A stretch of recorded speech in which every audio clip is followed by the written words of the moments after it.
Good evening, everyone, and welcome to the first Stavros Niarchos Foundation Brain Insight Lecture of this academic year. For those of you who have not been with us before, I'm Rui Costa, the Director and CEO of the Zuckerman Institute. I hope you're all doing well, or as well as you can be in these very unusual times. And although this is not how we are accustomed to gathering for these types of programs, I want to thank you all for the enthusiasm and response to our new virtual landscape. I see over 250 people here now. So the format may have changed, but the commitment to excellent programming and sharing outstanding science taking place here remains stronger than ever. And I want to especially thank the Stavros Niarchos Foundation and the many foundation members who join us here tonight for their partnership and commitment to helping us make brain science accessible to the public and also accessible to teachers and classrooms across the areas of New York that most needed it. That has never been more important than it is now, in our view. So thank you. And so tonight, the topic couldn't be more on the target: stress, sleep, and resilience. You will be treated to scientific presentations from two incredible Columbia University faculty members. And these will be followed by a conversation led by our newest principal investigator and faculty member at the Zuckerman Institute, Dr. Bianca Jones-Marlin. She's also an assistant professor of psychology and neuroscience. Bianca holds a PhD in neuroscience from NYU, and she has dual bachelor degrees from St. John's University in both biology and adolescent education. As a grad student, Bianca's research focused on the vital bond between parent and child and how oxytocin can strengthen parent-child relationships. And this research was featured in many media at the time: the LA Times, The Guardian, Scientific America, and it was one of the 100 top stories of 2015, according to Discover magazine. So we're very lucky to have gotten her after she did a postdoctoral fellow in the laboratory of Dr. Richard Axel.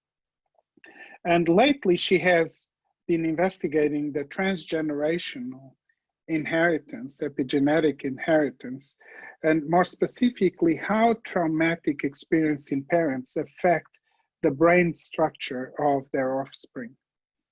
But Bianca is not only an amazing scientist, but also a committed scientist and society member. And her goal is to use neurobiology and science to better inform the scientific and educational community on how positive experiences can dictate brain health, academic performance, social well-being. So before I turn it over to Bianca, I just want to thank everyone that submitted questions ahead of time. And what makes these gatherings so dynamic and exciting is when we are able to address those questions that you have. So I'd like you to encourage you to use the Q&A function at the bottom of your screen to submit questions as you listen to tonight's talk, and then Bianca may be able to include some of those in her moderation. So thank you all, and Bianca, welcome, and the floor is yours. Thank you, Rui, for your kind introduction. I'm so thankful to be part of Columbia and also hosting this series today. Recent events have led us all to experience new levels and types of stress. Right now, understanding stress and how it interacts with social and biological factors is urgent. For me, being a new professor and a new mom of my second child, in 2020, the dynamic of stress and sleep are all the more important to me.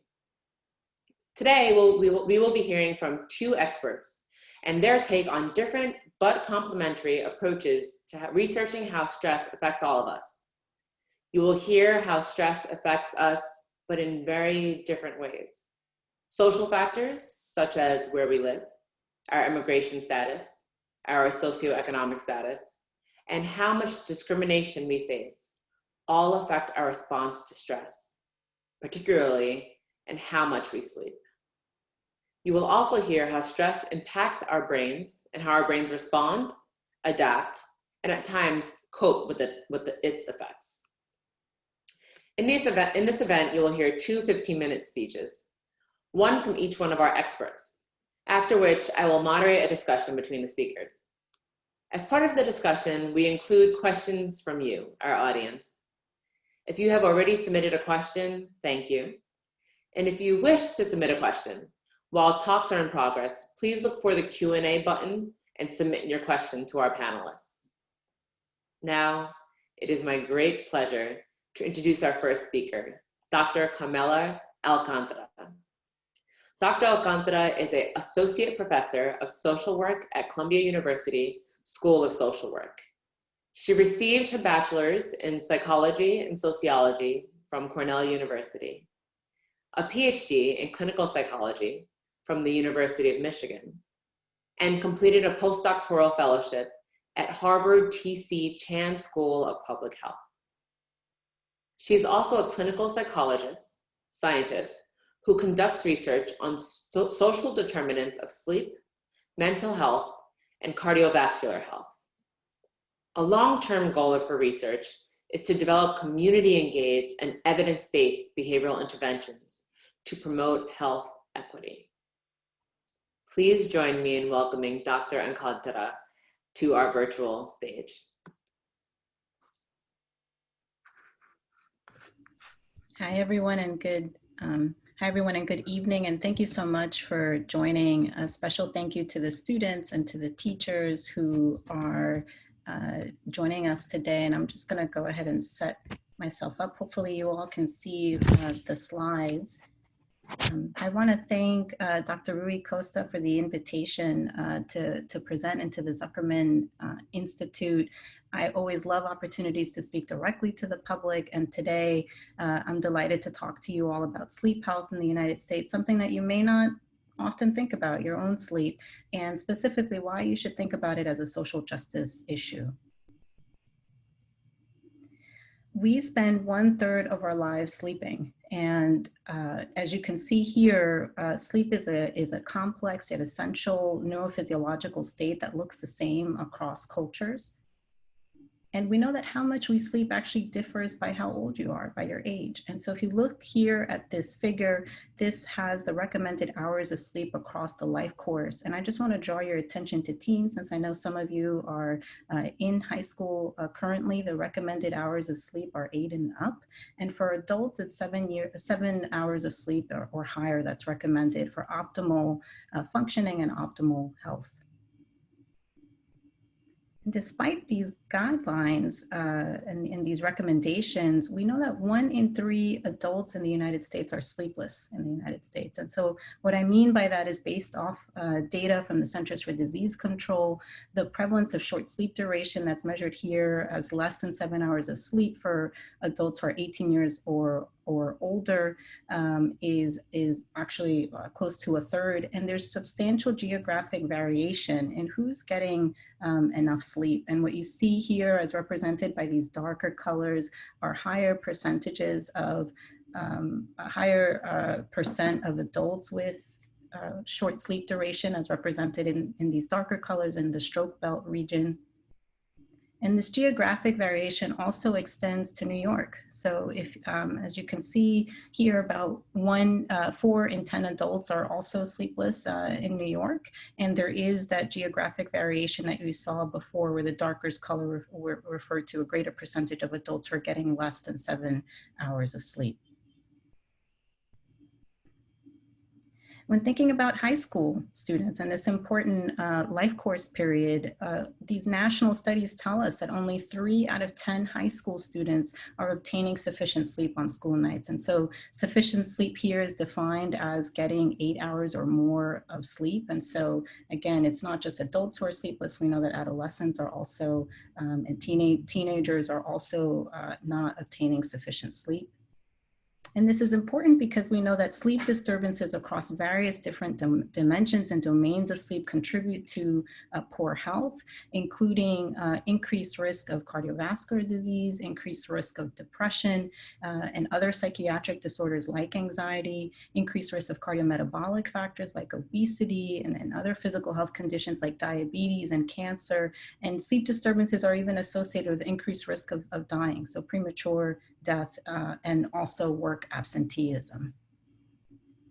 And so sleep matters for health, but we also know that sleep matters for, sleep disturbances are also associated with increased risk of accidents. And so here, what you see in this slide are 3 industrial accidents in the US. And I just want to call attention to the red circle here. And this was a Metro North derailment that happened in 2013. I don't know if those of you who are on today's virtual call will remember, but in 2013, in December, there was a Metro North train that derailed and actually resulted in 59 people being injured and 4 dying. And what was revealed after some evaluation is that the conductor of the train actually likely fell asleep while operating the train and had undiagnosed severe obstructive sleep apnea.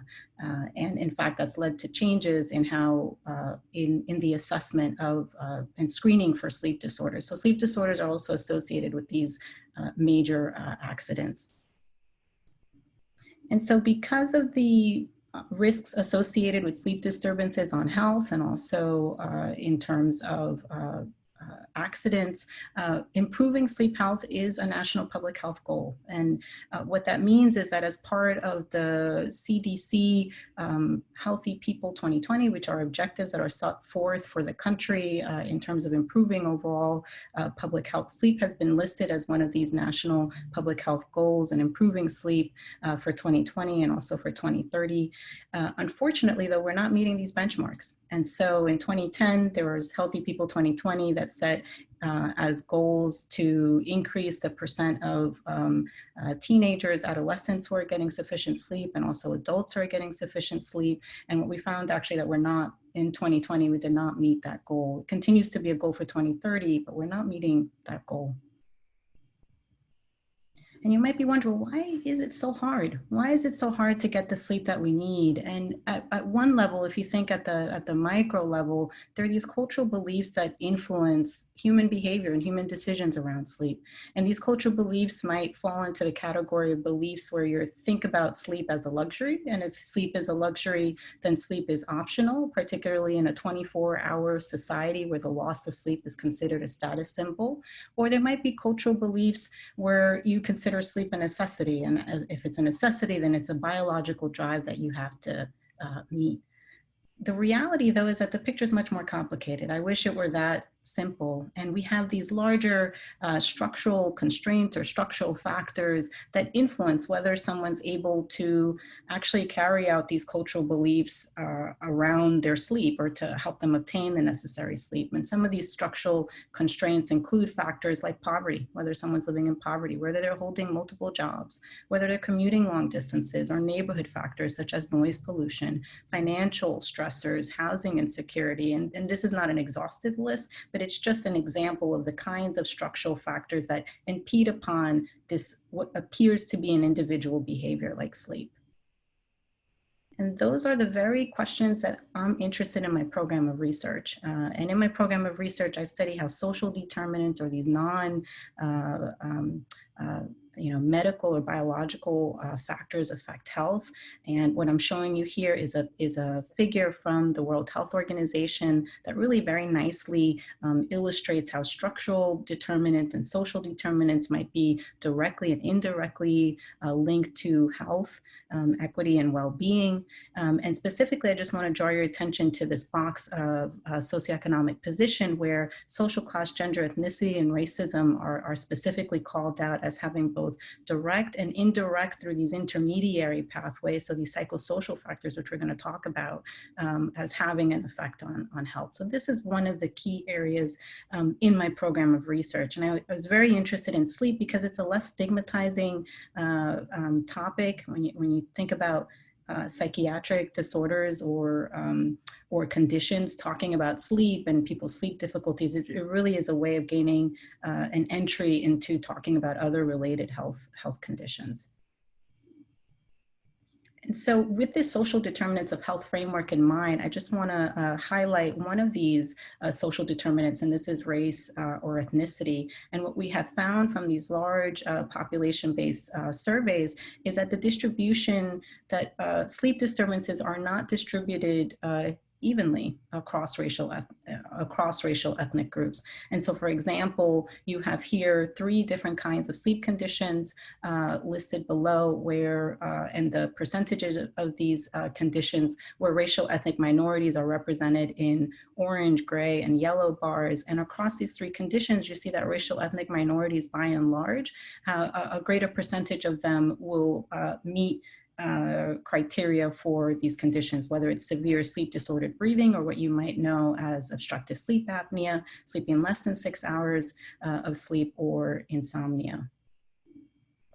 These racial ethnic differences are important to know in and of themselves, and also as you think about how they might be linked to other public health concerns. And for example, here I'm highlighting cardiovascular disease and cardiac prognosis. And I want to share with you how in a study conducted with colleagues at the Columbia Medical Center, and what we did was follow patients who came in for a heart attack. They were hospitalized here in one of the hospitals in New York affiliated with Columbia, and then they were followed for a year. And in the month after being discharged from the hospital, they were asked about their sleep in that month. And what we found is that in particular, Black patients who reported sleeping less than 7 hours in that month post-discharge had the greatest risk, and this is a longitudinal study, had the greatest risk of a major adverse cardiovascular event, defined as dying, defined as having another heart attack, or having unstable angina. And that's what you see represented here in this orange line. So sleep, there are these sleep differences, disparities, and they also matter for explaining differential prognosis in cardiovascular disease across, in this case, it's Black and white patients. So what might contribute to these sleep disparities? And I want to call your attention to that, back to the framework I showed you of social determinants of health, where it had how racial ethnic factors might affect health outcomes and well-being by directly influencing psychosocial factors. And this is where some of the literature that I'm really interested in explore in my research is how these social factors related to race, ethnicity, or migration result in differential experiences of or exposures to stress, and how that in turn affects health. And from that literature, we know that in both experimental and field research shows that psychosocial stress is associated with different dimensions of sleep health, and that racial ethnic minorities in particular, face specific stressors that are associated with their marginalized status. And so, for example, there's been a large body of research to show that ethnic discrimination is strongly associated with self-reported sleep in racial ethnic minorities. And specifically, the literature has focused on, reports of sleep satisfaction, of subjective sleep, of sleep quality. Relatedly, one topic that I explore a lot in my research, both in quantitative and qualitative research, is the role of acculturation stress. And acculturation stress is a type of sociocultural stress that refers to the process of adapting and integrating to the US mainland culture. And in my program of research, we're really curious about how does this stressor shape, pattern experiences of sleep conditions and related to sleep disturbances more broadly among Latinx adults. And I'll just want to share with you some of our findings from that, research in that area. And what I'm showing you here is a figure from a population-based study of over 1,000 Latinx adults in the United States, where there was really fine-tuned and comprehensive assessment of sleep and also of different kinds of stressors. And we were really curious in answering the question, are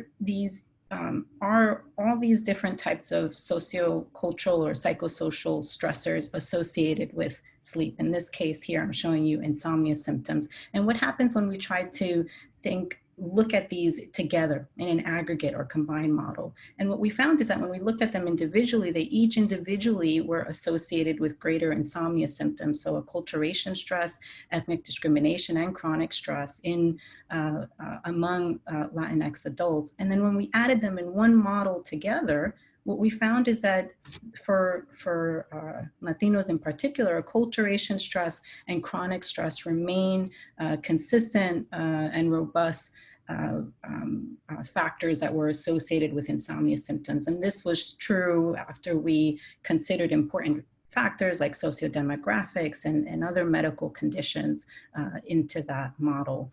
This also held and equally for both Latino women, Latino men, for immigrants, Latino immigrants, and those who were born in the US. And so this finding was pretty consistent.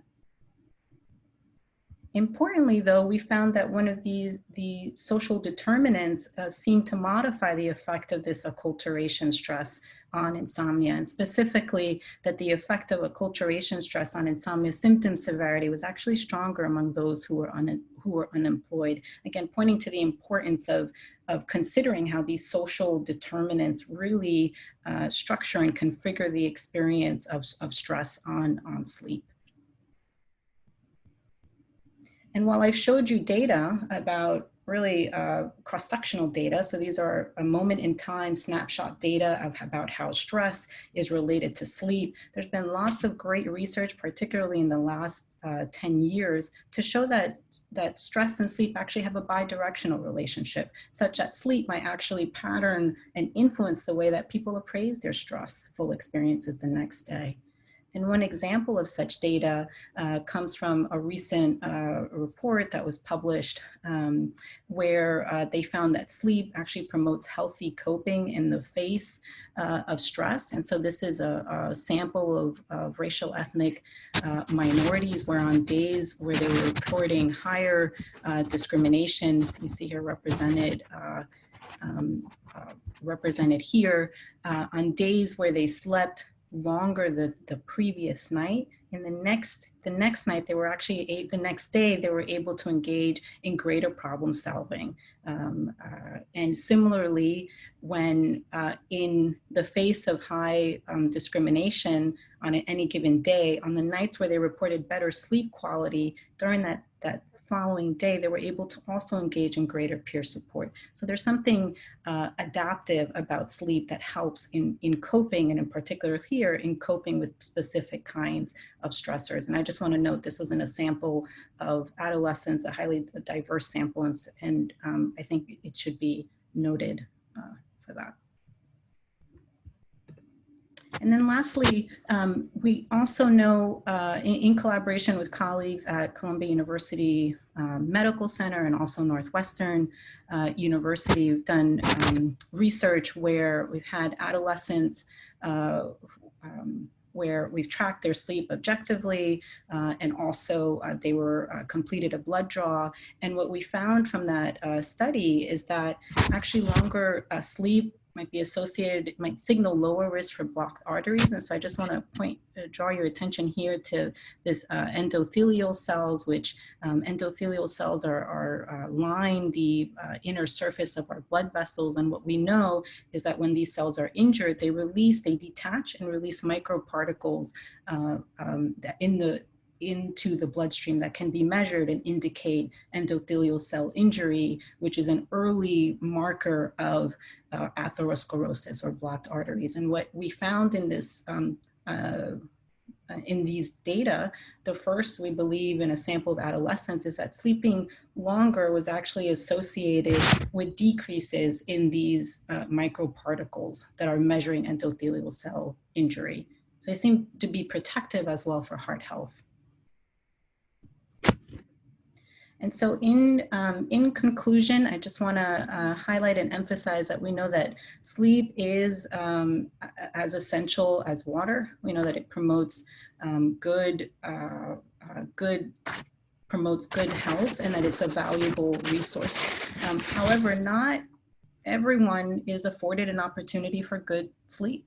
And in fact, as the data that I've shown you today, racial ethnic minorities and those from socioeconomically disadvantaged backgrounds are more likely to suffer from sleep problems. In fact, and what this points to is the fact that we have to think about sleep as a social justice issue. It's not just this individual behavior, but really these structural factors that affect who's able to obtain optimal sleep, when, where, and how. And so as we think about solutions and equitable solutions, we have to think about sleep as not just an individual level behavior. So I just want to acknowledge this mighty team at Columbia School of Social Work, the Sleep, Mind, and Health Research Team, and also the various funding sources for some of the work I've described here. And thank you, Dr. Marlin, for that great introduction, and looking forward to the discussion. Thank you so much, Dr. Alcántara, for that fascinating talk. It allows me to think about starting and implementing what I just learned tonight.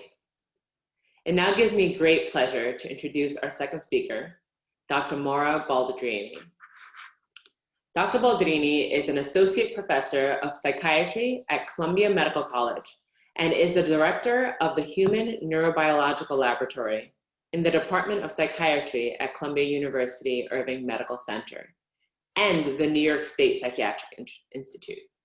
She's also a member of the Zuckerman Mind, Brain, and Behavior Institute. Her research focuses on understanding underlying mechanisms of behavioral, cognitive, and emotional changes associated with brain diseases. She recently received the Columbia University Gray Matters Award, has published over 45 scientific articles, edited 7 books, and has received international recognition for her work on new neurons in the human brain. Her research has been covered by more than 800 national and international media outlets, including Time Magazine, The Economist, Discover Magazine, and The Guardian. Please join me in welcoming Dr. Boldrini to the stage today. Hello, everyone. Thank you for being here. I would like to thank the foundation and Rui Costa and all the organizers and Bianca for this kind introduction. I would like to start sharing my slides, first of all.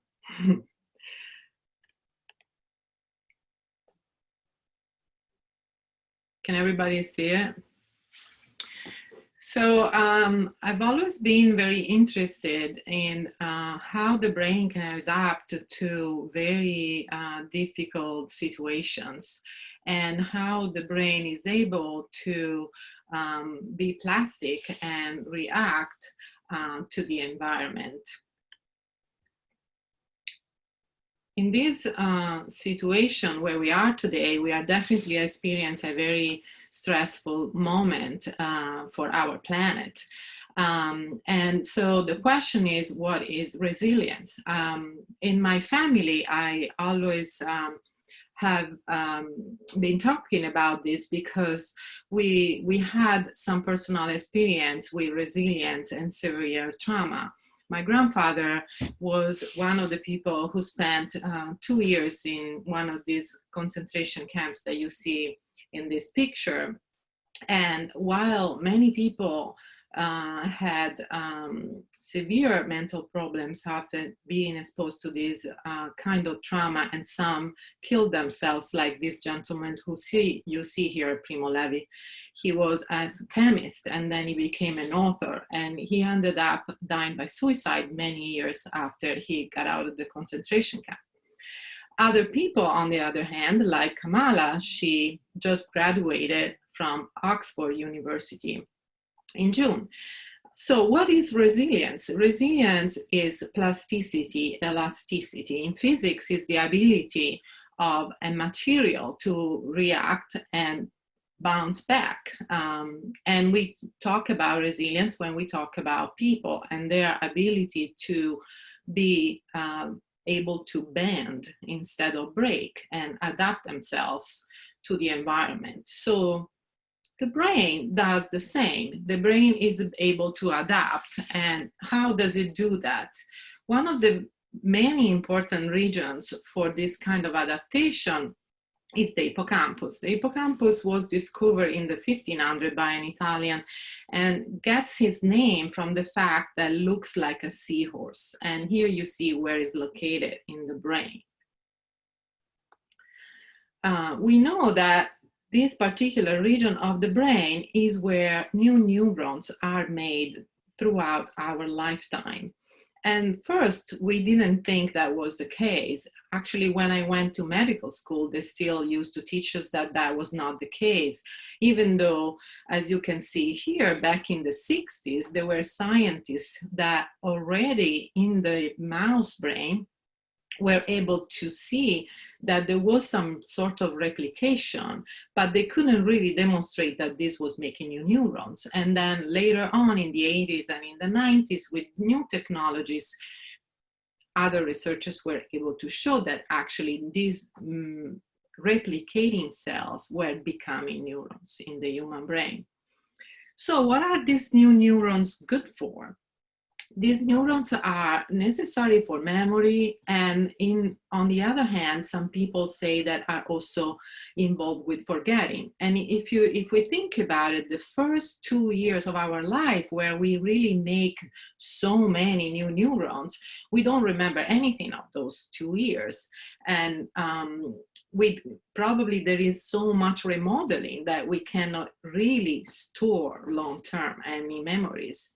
And we know from animal studies that these neurons increase with environmental enrichment, like if I put a mouse in a situation where it can play and interact instead of isolated by himself or herself.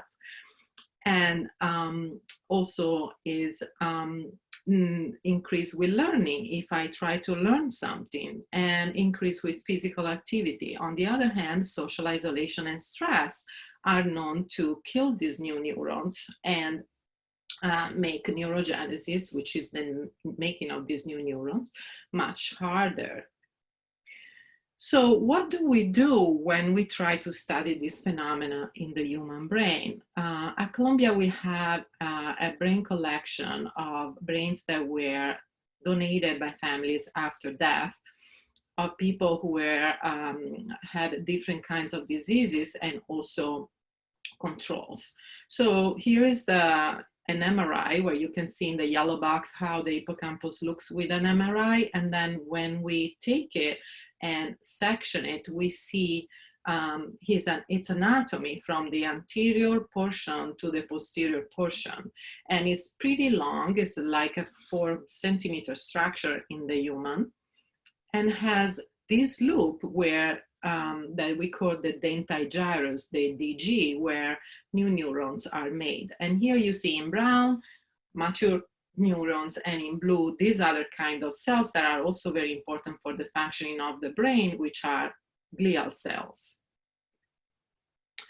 When we align the denti-gyrus regions, we can do that with computerized software and microscopes attached to this software that we use to reconstruct basically the anatomy of the region. And we usually divide it, as you can see here, in anterior in pink, mid in green, and posterior in yellow, because these three different regions have very important different functions, with the anterior being more important for the emotional part and the posterior being more important for memory functions. So here you can see some of these new cells I've been mentioning. In red, there is a progenitor cells, and then in yellow, in the left panel here with the green arrow, you can see one of these cells that is proliferating. Again, here you see them in this other panel, and here connected to a vessel. And you can see where in the top right panel, these cells attached to a capillary in the brain. So what we found a couple of years ago at this point was that when we looked at people 14 to 79 years of age, we found that these new neurons were made up to the 8th decade of life. And as we labeled them with different markers and we identified with colorimetric markers in the microscope, we saw that different kinds of immature, intermediate, and more mature neurons were still present even in people that were up to 79 years of age. On the other hand, some other things were decreasing with age, and those were the capillaries and some kind of plasticity of these neurons.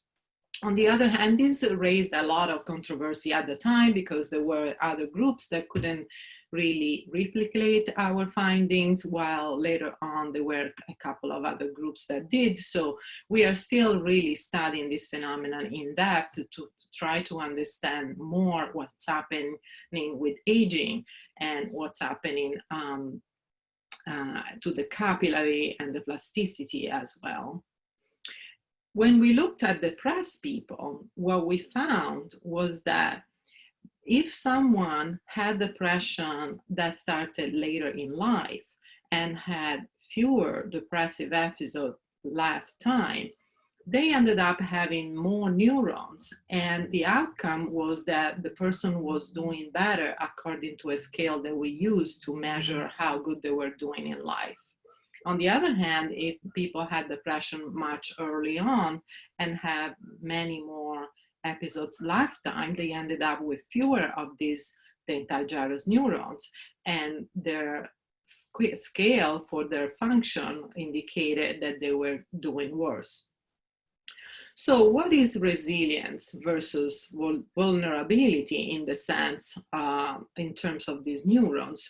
We try to see if we could ask the question, what happened in the brain of these people that were responding well or not responding well to severe stress. So what we did, we took two groups of people, one exposed to separation, parental separation or abuse before age 16, and others that were not exposed to this severe trauma.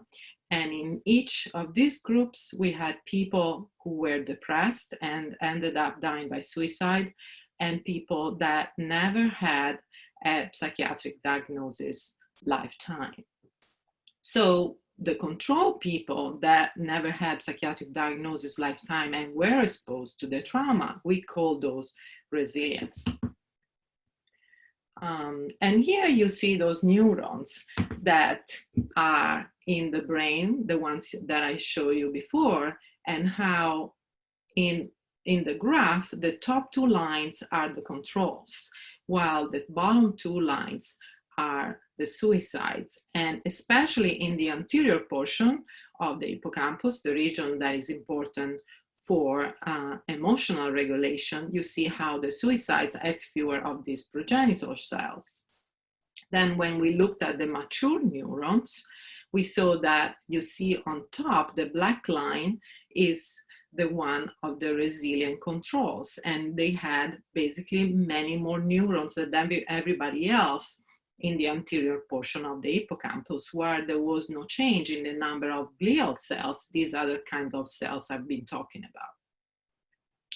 And again, for the volume of this region, the top black line is the line of the resilient controls. And those had a much larger denti-gyrus in all regions. And the volume includes not just the neurons, but also their connections and projections to other cells and the capillaries and the vasculature that is in the whole region.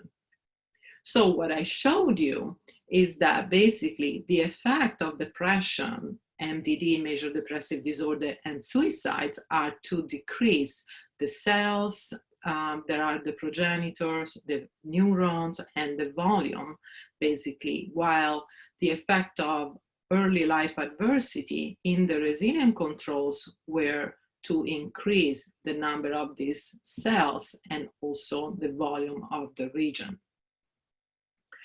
So I guess the question is, how is this resilience promoted? How do we promote resilience? And we can talk more in the discussion about this. We know from the animal studies that exercise, environmental enrichment, and also diet and learning are very important, as well as not being isolated and having support, which for humans, it's much more broad than just not being isolated in a cage like we are right now during this pandemic. And also they might be important for forgetting the traumatic situation, or at least the negative value of the traumatic situations. And also studies in humans have shown that people with resilience have certain characteristics, which includes generosity, and also having a mission, having a higher mission and values that they care about. So, and with this, I would like to really thank my lab and all the people that have been working with me throughout the years. They are not all represented in these pictures, and the foundations, and the donors and NIH for supporting our lab throughout the years. And if you like to contact me, this is my email, mb928@Columbia, and I would really like to hear your questions. Thank you.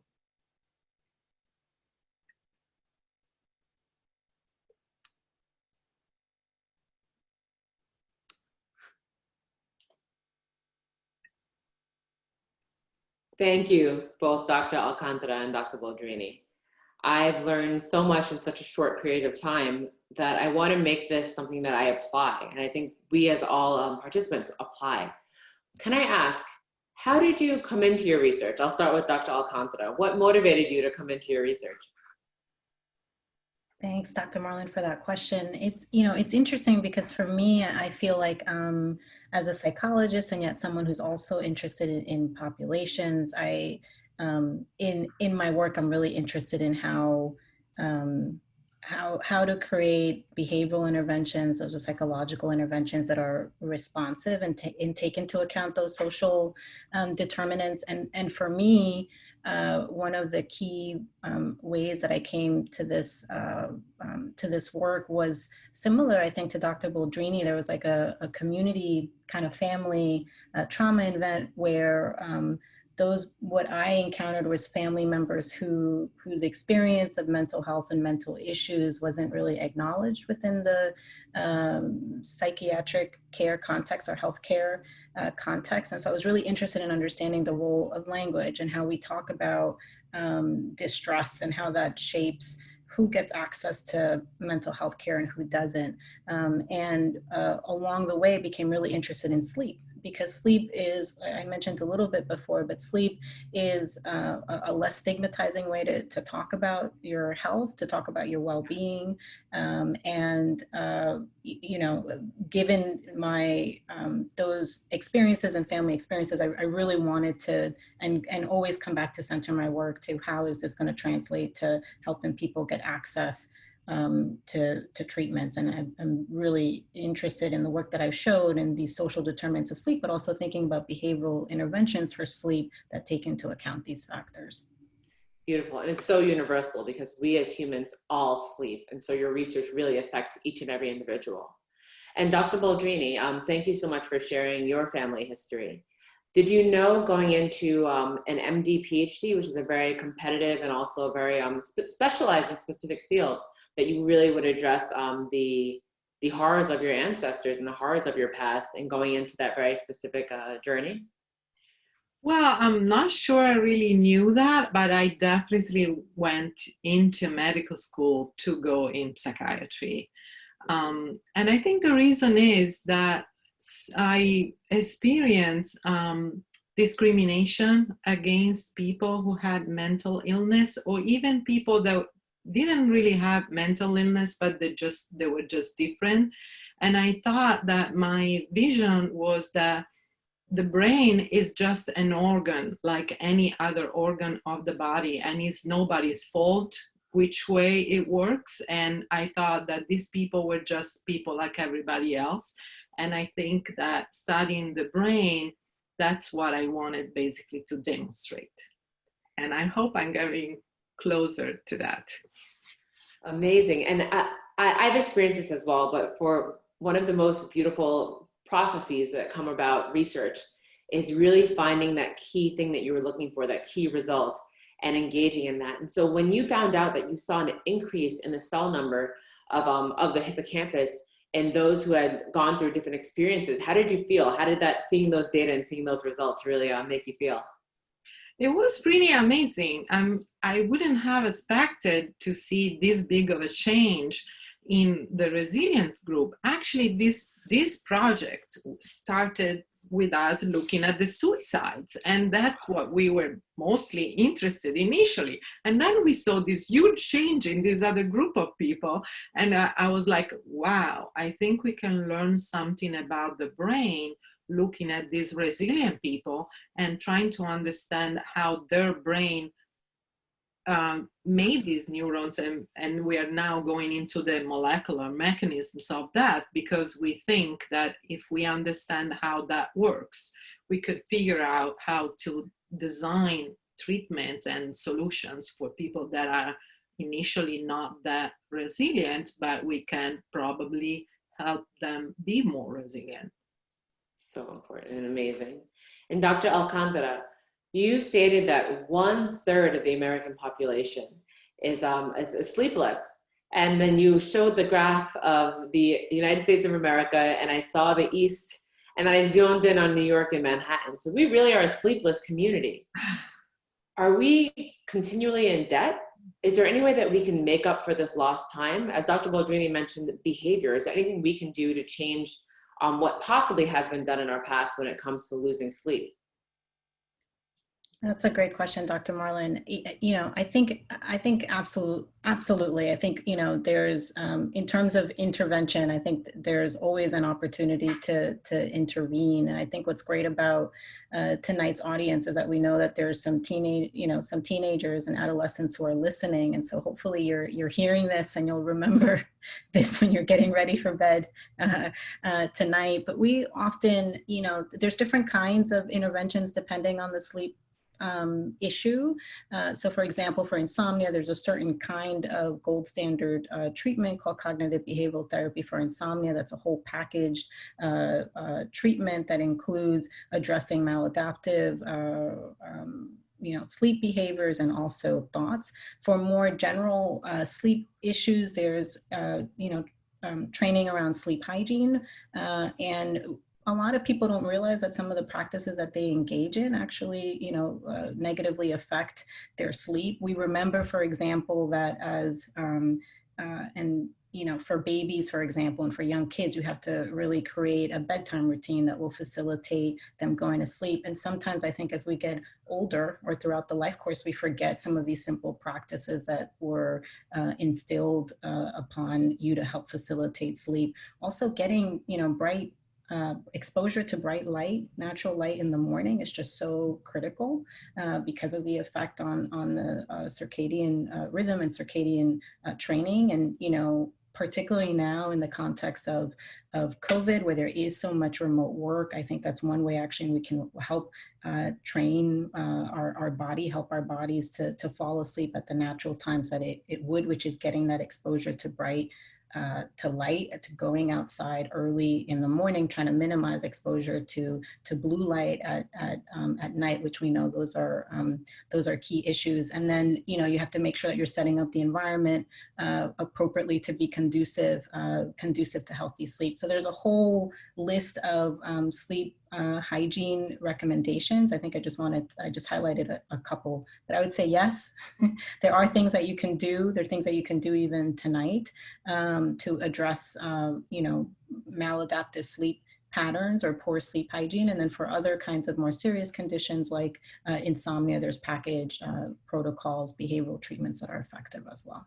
Amazing. And I see this in real time as a mom of a 3-month-old and a 3-year-old. Getting them to bed in some way frees me to go to bed earlier. I think I sleep more now, ironically, as a mom than I did as a college student, hands down. But you also talked about the age groups and age differences. So a question from our audience relates to this. We have a wide range of viewers, and do you know how sleep affects different ages? Because I think I was able to bounce back more easily in high school and college than I can now. It's so interesting because I think this is a question.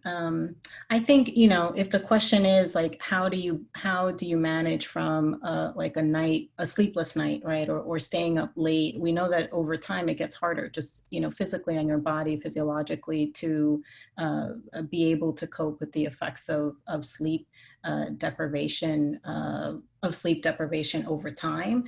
It's interesting though, because this is one of the messages that I think we have to do more research in, which is how do you get people to really be present in the moment and not discount the effect? Because sleep, it's one thing, oh, well, like I'm okay for today, but you're not realizing actually that you're sort of continuing to build the sleep debt, and then it's cumulatively increasing your risk for all these kinds of adverse health conditions that I had talked about before. In the same vein of staying awake at night, Dr. Boldrini, you mentioned social interactions being essential for this proliferation in the hippocampus. I have to admit that I sometimes stay up late just to be on social media, a different form of social interaction. In my PhD work looked at oxytocin, as Dr. Kosa had said, and it's a love drug that's released during eye contact, during hugs, during interactions with people. Do you see differences in social media when it comes to regenerating cells? And how does that look? Well, that's hard to tell. I think my first take would be, I guess you're trying to do a virtual version of the social interaction with that. And maybe in a way, and it's entertaining. On the other hand, as you know, the actual physical interaction and having someone close moves all those hormones like the oxytocin that you studied. And I'm not sure that social media can do that. Extremely important. And on the negative component, like social media is something that usually brings a smile to people's faces. But another question from the audience relates to the negative component. So are there any systemic, not just psychological diseases associated with long-term poor sleep habits, patterns, and deprivation? Yeah, absolutely. So I think the question is, what other kinds of health conditions are associated with poor sleep? Absolutely. There's research to show that it's associated with increased risk of cardiovascular disease, of death, of cancer, cardiometabolic conditions. So it's a whole, psychological disorders, absolutely. There's some really interesting even bi-directional relationships or questions about the chicken and the egg. Did poor sleep issues come first? Are they part of the psychiatric conditions? But so those are true, but then also sleep is associated with various different kinds of negative health, physical health outcomes too. Well, as residents of New York City, and this is a question also coming from the audience, particularly in Harlem, how can educators, the teachers that we have on the call now, help students navigate through stress and environmental factors, especially now in 2020? Dr. Boldrini? I was answering a question from the audience. Can you please? Of course, of course. I'm going back to both. I looked at the chat for a second. No worry, both you and Dr. Alcántara spoke about stressors, and specifically in New York City, yeah, and in Harlem. How can educators help navigate the stresses of their students, whether it be sleep deprivation or the environmental factors associated with stress? What is something practical that educators can really do? I think it's very important in this situation where we are right now, which is very isolating, to maintain social interactions and find support. Many groups that I'm part of, they are organizing meetings, even if they're virtuals. Those are very, very important. And maintaining contact with family and friends. And for the teachers, I think it's very important to be present and be there for even, it doesn't matter really how much you teach. It's like what people say in therapy. What works best in therapy is actually empathy more than any technique. And this is true in real life. So I think it's very important now to be there for each other. And this is what is going to make the most difference. And adolescents can do that with their friends as well. Try to support each other. Thank you. It's so motivating, not just hearing this as a teacher and someone who formerly was a teenager, but as a human being. So thank you for that. And Dr. Alcántara, do you have any suggestions as to what educators can help organize when it comes to their students, especially during the time of COVID? Yeah, I think, you know, I study sleep. I love talking about sleep. I think I'll just put in a plug for sleep and really sleep as self-care, you know, during stressful times. And you know, how can you create environments in your own microenvironments that facilitate you going to sleep, and in understanding that there might be structural factors and conditions that you may not have control over, but what can you sort of focus and control? What can your students focus and control on? And again, I think this notion of sleep as self-care in the moment and not something to be discounted for the future. Sleep as self-care, that really speaks to me. Given we only have a few more minutes left in this amazing conversation with two amazing scientists, I wanted to ask, how does your research actually influence your everyday life? And this is not just a question for me. A few people really are interested in how knowing about sleep affects the way you sleep, and knowing about stress affects the way that you navigate life. Dr. Alcántara? Yeah, I think that's such a great question, Dr. Marlin. You know, for me, I definitely, what I research affects how I live my life. And my 3-year-old has a really solid bedtime routine. I think, you know, I don't pull all-nighters. I really do prioritize getting my 7 hours of sleep when I can, because that's what helps me cope. And so I think absolutely, I know that my sleep absolutely affects the way that I experience my world the next day and perceive and experience stress. So I try to prioritize that. Amazing. And Dr. Boldrini, are there any things that you practice based on the work that you now know? Well, I'm not sure what comes first. It's like the chicken and the egg. I don't know if I went into this research because of what I believed in, but I'm trying to change things that are hard for me, like exercise. And other things are easier for me, being in contact with people and, you know, take care of my family and my friends, and, you know, worry about what's going on, or try to be interested without worrying too much. This is, you know, a way to, when you cannot change things and you have to, you know, engage and just like navigate and go with what's happening, trying to help people and get through what it cannot be changed, like right now. And it's so important to hear that. I do think that researchers are commonly seen as people who are separated and helping the public. But really what both you, Dr. Boldrini, and you, Dr. Alcántara, have shown is that we are helping each other through being educators, through being researchers, through being citizens in the community. We really are influencing the world as a whole. And with that being said, I want to thank you both so much for sharing your amazing research and thoughts for the, with the audience today. Thank you, Dr. Marlin. Thank you, Dr. Marlin, for a great conversation. Thank you, everyone, for attending today, and special thanks to the Stavros Niarchos Foundation. And thank you. Thank you, Carmela.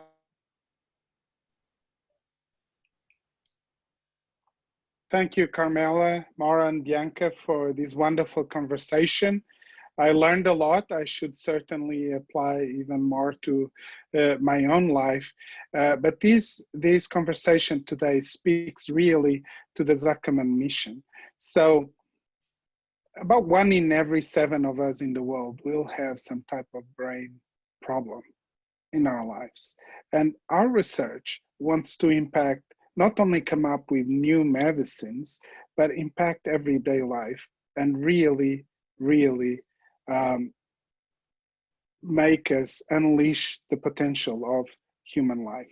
So our research impacts how you live your everyday life, how you sleep, how you learn, how you manage stress. So I hope you enjoyed it.